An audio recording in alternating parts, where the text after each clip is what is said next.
Olá, meu nome é Walter, eu trabalho no Grupo São Francisco de Ribeirão Preto. Sou gerente de supply lá do grupo, prometo ser muito breve. Vou passar vários slides de uma forma bem rápida. Primeiro, para chegar na parte da apresentação propriamente dita, falar um pouquinho do grupo, até para contextualizar depois o que eu vou apresentar. Bom, somos um grupo assistencial, Hospital São Francisco Resgate é uma outra empresa, São Francisco Saúde Ocupacional, a São Francisco Saúde é uma operadora de saúde e a São Francisco Odontologia completa o nosso guarda-chuva. São 5 empresas, todas as compras são executadas de forma corporativa. Alguns números bem rapidamente. 740 mil vidas, 200 mil pacientes foram atendidos no ano passado, pelas nossas unidades de pronto atendimento, 34 mil cirurgias, algo próximo a 1 bi de faturamento.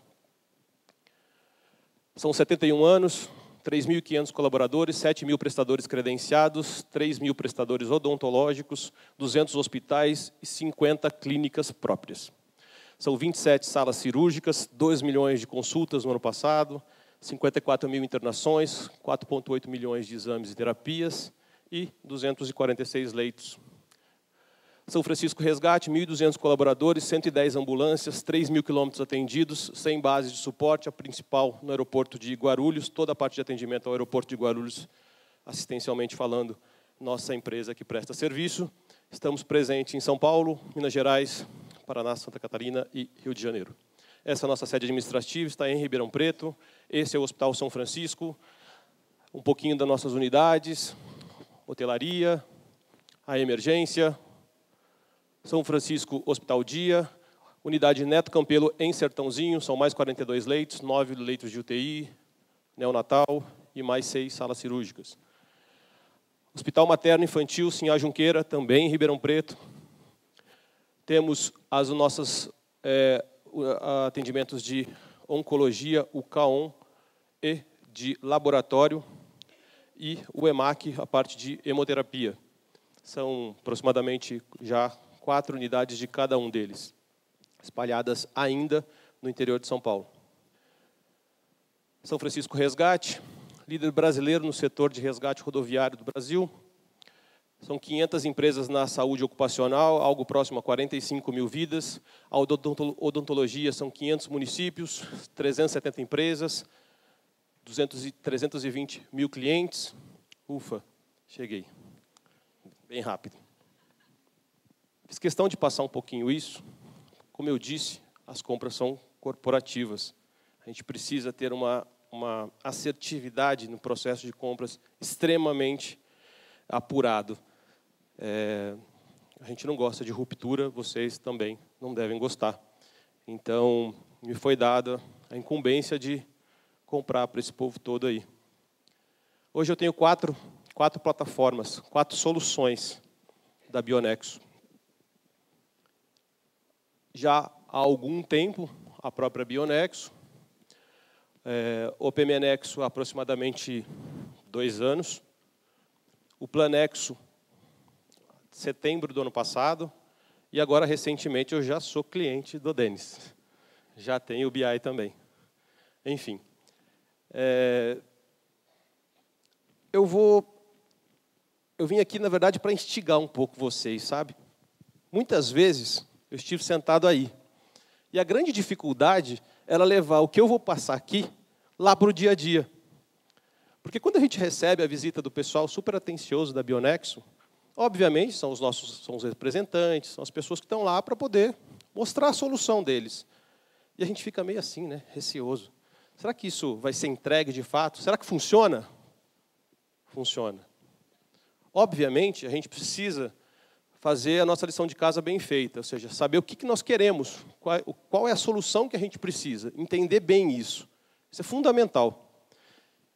Então, eu fiz questão de fazer uma apresentação extremamente instigante. Eu quero que vocês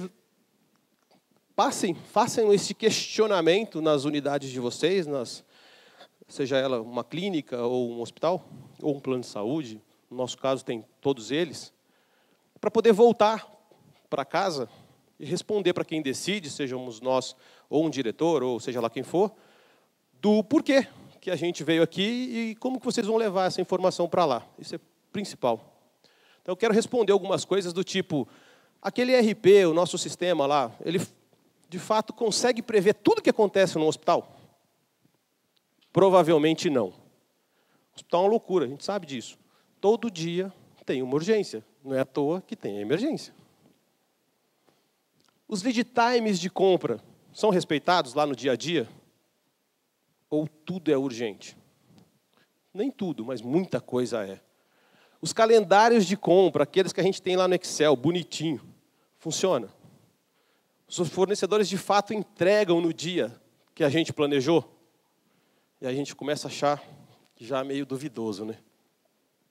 Aquela quantidade mínima que alguém, um dia, estabeleceu, 100 unidades. Foi revisto? O máximo. Os estoques de segurança, eles são calculados diariamente ou quando dá tempo? Se é que está dando tempo. Geralmente não, né?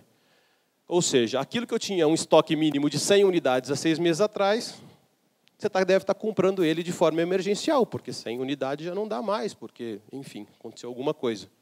Ou então, um determinado item que tinha uma unidade de 100, passou a não usar. Então está lá no seu estoque parado, lindo, esperando o vencimento. Algumas coisas nesse sentido que a gente veio aqui perguntar, né?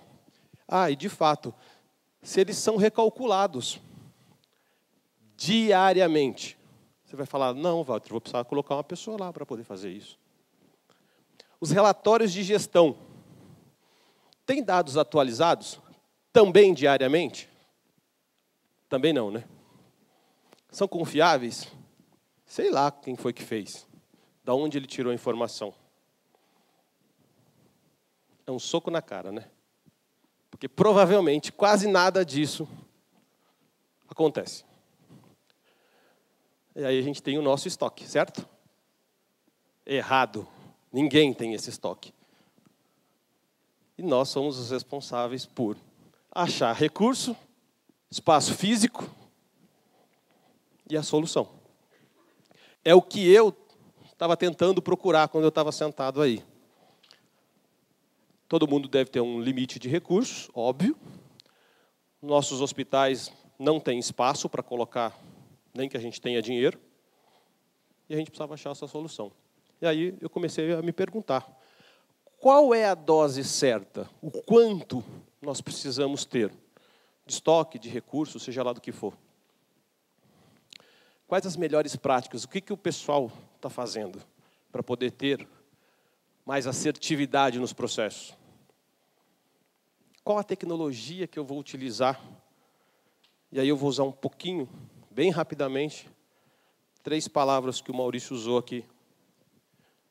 Planejamento, fundamental. Se a gente não tem planejamento, desculpa, a gente não vai chegar no segundo item, que é a prevenção.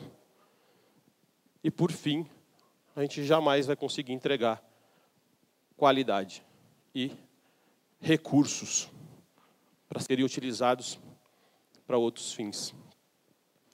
Eu encontrei na Planexo algo que me ajudou muito, e é especificamente disso que eu vim aqui falar um pouquinho. Primeira coisa que eu queria dizer para vocês do básico, da metodologia. O que esses loucos lá de trás criaram para nos ajudar no dia a dia. Então, tem metodologia por trás. Então, tem lá a classificação desses itens, o ABC deles, se eles são críticos ou não no processo, se ele tem uma alta popularidade ou não, se ele é dispensado diariamente ou uma vez na vida, e se é fácil de adquirir ou não. Feita essa análise, toda ela prévia, parametrizada, os itens passam a ser classificados. Então, a gente começa a saber o ABC desses itens, qual é a quantidade que a gente tem, ou seja, você começa a visualizar isso em termos de gestão, como que nós vamos atuar. Repito, diariamente esses números mudam, automaticamente, sem ninguém pôr a mão na plataforma. Conforme eu disse, a gente começa a fazer toda a parte de parametrização. Então, qual é a descrição da política de compras, em que estoque ele pode vir a ficar, qual que é o limitador que eu quero de estoque, mínimo, máximo, qual o percentual que eu aceito de ruptura no meu estoque. Ah, não, quero colocar lá 99,9%. Obviamente, isso vai te elevar o nível de estoque a um nível que você deseja. O calendário, que é fundamental, ou seja, quais são as datas que aquele item vai ser gerado movimento de compras, e aí eu estou falando que passa a não ficar gerando compras emergenciais o tempo todo, porque o sistema está olhando isso todo dia para a gente, então isso nos ajuda demais. A partir daí, a gente começa a mensurar o estoque, a gente começa a ver o que está acontecendo no dia a dia. Então, por exemplo, as barrinhas vermelhas é o consumo, a parte de verdinha são as entradas. E aí começa a se estabelecer um máximo, um mínimo, e ele começa automaticamente a se autorregular. Feito isso, implantada a ferramenta, a gente começa a ter as atividades lá do dia a dia. Eu quero contar um pouquinho só, bem rapidamente, do nosso case com relação a isso. Para poder fazer todo o planejamento de compras, nós tínhamos lá na nossa estrutura 2 pessoas dentro da farmácia fazendo a parte de MED. E 2 pessoas dentro do almoxarifado fazendo a parte de mate. 4 pessoas para planejar todo aquele complexo que eu mostrei para vocês. Hoje, a gente tem 1 pessoa fazendo isso. Então, só aí, uma otimização de recursos gigantesca. Acabaram-se as planilhas de Excel. A gente não tem mais nada. E aí, a gente começa a ter o que já está planejado, o que é urgente de fato, mas de fato mesmo, aquilo que a gente precisa atuar hoje. Começa a ter atividades separadas de planejamento. Então, vou dar um exemplo. Itens zerados sem solicitação de compra. Planejamento, acorda aí, ó, precisa colocar a ordem de compra de um item que está zerado. Mas antes dele se tornar zerado, o sistema vai nos avisar com antecedência parametrizável, que pode ser de 7, 10, vocês que vão falar qual que é o prazo que vocês querem olhar isso, itens que estão muito baixos, estão não zerou ainda. Pô, fantástico, alguém vai me avisar no tempo que eu quiser que aquele item, mediante consumo, vai zerar. Melhor ainda, antes dele se tornar muito baixo, tem itens baixos. É outra antecedência que se gera. Então, as rupturas, elas passam praticamente a não existir. E o contrário também. Lá para o pessoal de compras começa a aparecer. Ô, compras, acorda aí, ó, tem ordem lá para você comprar de item que já está zerado. O planejamento já fez a parte dele. Então, as atividades do comprador e do planejador, todo dia atualiza. Esta ferramenta, gente, ela lê consumo. Consumo, ele acontece ali, na hora. Deu consumo, a ferramenta já leu, na hora. Então, não precisa ninguém ficar colocando a mão de ficar atualizando isso o tempo todo. Deu uma variação de consumo, a plataforma vai aparecer lá, itens com desvio de consumo no dia anterior. Monitora muita coisa. Diminui muito os nossos pepinos lá do dia a dia. O planejador. Vai de caso a caso, mas, de novo, vou trazer o meu case. A partir do momento que as antigas planilhas faziam os cálculos, tinha que ter alguém lá gerando ordem no sistema. Passava-se o dia gerando ordem das necessidades, de números que a gente não sei se eram confiáveis. Hoje, ele traz qual é o saldo que eu tenho disponível, ou seja, aquilo que está comigo ainda, aquilo que já está dispensado por depósito, por unidade, da forma que vocês quiserem. Ele dá quantos dias que eu tenho de cobertura, se vai ter ruptura ou não vai ter ruptura. Qual é o consumo diário? Qual é a média de consumo nos últimos 3 meses? Qual é a média de consumo nos últimos 6 meses? Qual é a quantidade que ele está me sugerindo a comprar para que eu não tenha ruptura? Que eu posso concordar ou não. Mas, a partir do momento que eu não concordo, significa que eu não estou aderente à ferramenta e, provavelmente, o meu estoque vai estar subindo. Então, tem lá, eu posso ou não concordar. Coloco a data da necessidade, que pode ser que fique emergencial de fato, ou não.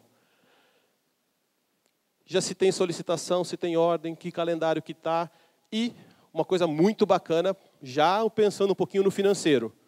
já dá o volume que eu vou gastar para fazer aquele planejamento.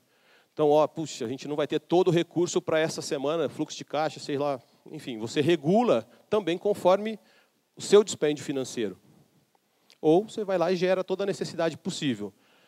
Para que ele faça isso, ele dá um único clique, bem naquela pontinha ali de cima, ele já gera as ordens automaticamente dentro do RP. Então, acabou aquela pessoa que ficava gerando ordem de dia, de tarde e de noite.